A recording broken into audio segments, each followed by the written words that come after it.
এই শতাব্দীর অন্যতম শ্রেষ্ঠ আলেমে দ্বীন, বিশ্ব ইসলামী আন্দোলনের অন্যতম সিফাহ সালার, আন্তর্জাতিক খ্যাতিসম্পন্ন মুফাসসিরে কোরআন, হাজার হাজার আলেমদের প্রাণপ্রিয় আধ্যাত্মিক নেতা, কোটি কোটি মানুষের প্রাণের স্পন্দন শহীদ আল্লামা দিলওয়ার হোসেন সাঈদী রাহিমাহুল্লাহু তাআলা রাহমাতান ওয়াসিআ নব্বরাল্লাহু মারকাদাহু ওয়া জাআলাল জান্নাতা মাসওয়া। আমরা তার প্রথম শাহাদাত বার্ষিকীতে আমরা প্রায় উপনীত হয়েছে এবং অতিবাহিত হয়েছে প্রায় 1 বছর। তিনি আমাদের মাঝ থেকে তিনি মাওলায়ে কারীমের দরবারে চলে গিয়েছেন। আজ সারা পৃথিবীর মানুষেরা তার ব্যথায় ব্যথিত, তার বিয়োগে আমাদের প্রত্যেকের হৃদয়ে রক্তক্ষরণ হচ্ছে। আমরা আমাদের আধ্যাত্মিক রাহবারকে আমরা হারিয়ে সত্যিকারই আমরা অসহায় হয়ে গিয়েছি। কোরআনে কারীমের এই ময়দান যার বক্তব্যে উজ্জীবিত হয়েছিল, এই শুষ্ক জমিন যার আলোচনায় সঞ্জীবনী শক্তি পেয়েছিল, তিনি আমাদের সবার প্রিয় আল্লামা সাঈদী রাহিমাহুল্লাহ।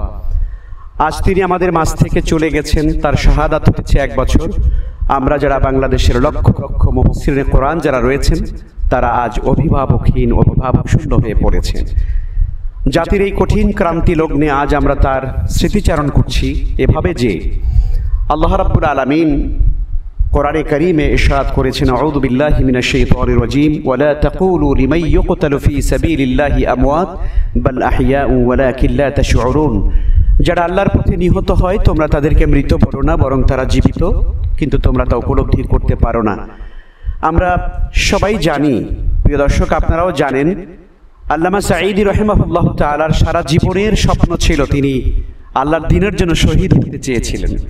তিনি অসংখ্য মুনাজাতে তিনি চোখের পানি ফেলে আল্লাহর কাছে দোয়া করেছিলেন যে আল্লাহ, আমি তোমার দ্বীনের জন্য শহীদ হতে চাই।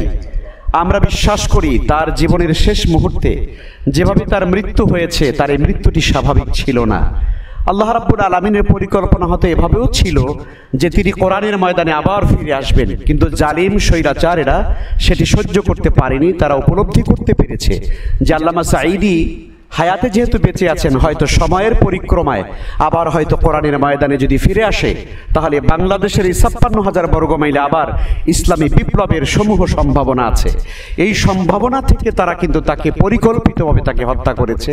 এবং আমরা এরই মধ্য দিয়ে আমরা দেখেছি যে আল্লামার সারা জীবনের স্বপ্ন, শাহাদাতের মৃত্যু আল্লাহ তাআলা তাকে কবুল করেছেন, আলহামদুলিল্লাহ। আমরা আল্লাহ তাআলার কাছে দোয়া করি তাকে শহীদের দরজা দান করেন। আর তার রেখে যাওয়া যে স্বপ্ন ছিল, অনেক স্বপ্ন তার আছে, তার মধ্যে একটি স্বপ্ন হলো তিনি এই বাংলাদেশের জমিনে কোরআনের রাজ কায়েম করার স্বপ্ন দেখে যেতে চেয়েছিলেন। আমরা সেই জায়গা থেকে তার আধ্যাত্মিক রুহানি সন্তান আমরা যারা রয়েছি আজ বাংলাদেশে হাজার হাজার মুফাসসিরে কোরআন, আমরা যেন তার রেখে যাওয়া সেই স্বপ্নকে এই সবুজ জমিনে বাস্তবায়িত করতে পারি। রব্বে কারীমের দরবারে আমরা সেই দোয়া করি। আর আমরা আমাদের প্রাণের স্পন্দন আল্লামা শহীদ দিলওয়ার হোসেন সাঈদী রাহিমাহুল্লাহু তাআলার জন্য দোয়া করি, আল্লাহ তাআলা তাকে জান্নাতুল ফিরদাউসের সর্বোচ্চ মাকাম দান করুন, আমিন।